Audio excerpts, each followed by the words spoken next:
that the reason why we came here is because 2 months ago, I visited the President of Kenya and announced to him that in 2027, I'll be running for governor of Kakamega. Today was the day to now inform the county government of Kakamega that I'll be running for governor in 2027. I deliberately chose Governor Wycliffe Ambetsa Oparanya for this very important communication to this county because he was our first governor.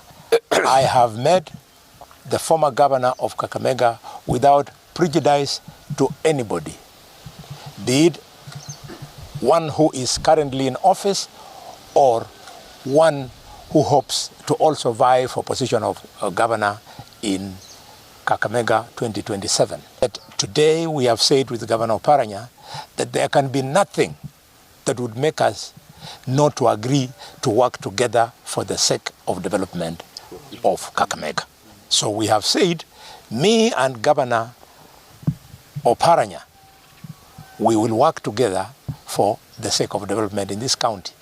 My community, they've asked me to come and ask Governor Oparanya for his support. So we are encouraging Governor Oparanya in 2027 not to aim low, to aim high. And we are prepared to support him in that position at the higher level that he's going to aspire for, because it should not be criminalized that when Kakamega asks for the highest position in the land or the second highest position in the land, it is disrespectful to some other county in our community. And we would like Oparanya's colleagues in Azimio to understand him for that. We would like my colleagues in Kenya Kwanza to understand me for that, because in politics it's said all politics is local. He put me on toes, of course, to deliver. And because he put me on toes, I think I was able to deliver. And that is what a senator is supposed to do. Sometimes he puts you under pressure, you don't get annoyed. You know that is his work. And people thought that we were enemies. We are not enemies.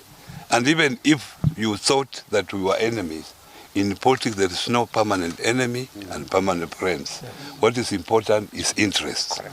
But today we have sat together and we have decided to bury any differences that people thought that we had, so that we work together for the benefit of people of Kakamega and Luhya as a whole.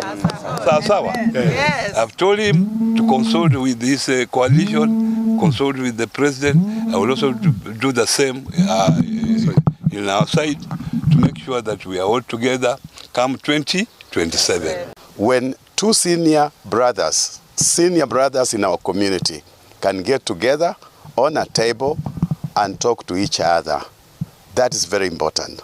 And what I want to say is some communities or some other leaders out there become very uncomfortable when our leaders sit together. Because sometimes we are used as diapers, whereby people use us politically for their own benefit. And every time we sit together, it irritates people. But this time around, it's very important that our senior leaders have chosen a path where they want to talk to each other, irrespective of political affiliation. We must collectively bring our ideas and our ideologies together and get a common ground which can bring or yield a result for our people in terms of development. And we want to remain like that. And we have really argued Oparanya also to consider going for presidency, because we want also to have one of our own up there so that we can negotiate. So that whoever wants to do business with us will come to negotiate through Oparanya, because Oparanya becomes our gatekeeper. So we cannot remain like in a vacuum. We have Oparanya here and we are saying that we are happy. Khalwale came here and actually also respecting Honorable Oparanya. by also seeking his advice on how he's going to go about his position of gubernatorial campaign and all this, and we think that's good. And we urge Mheshimiwa Oparanya to consider also supporting Khalwale, because he has been there. They've come from a long way together since 2002, and they are colleagues, they are friends, and all this, and they worked together when they were together.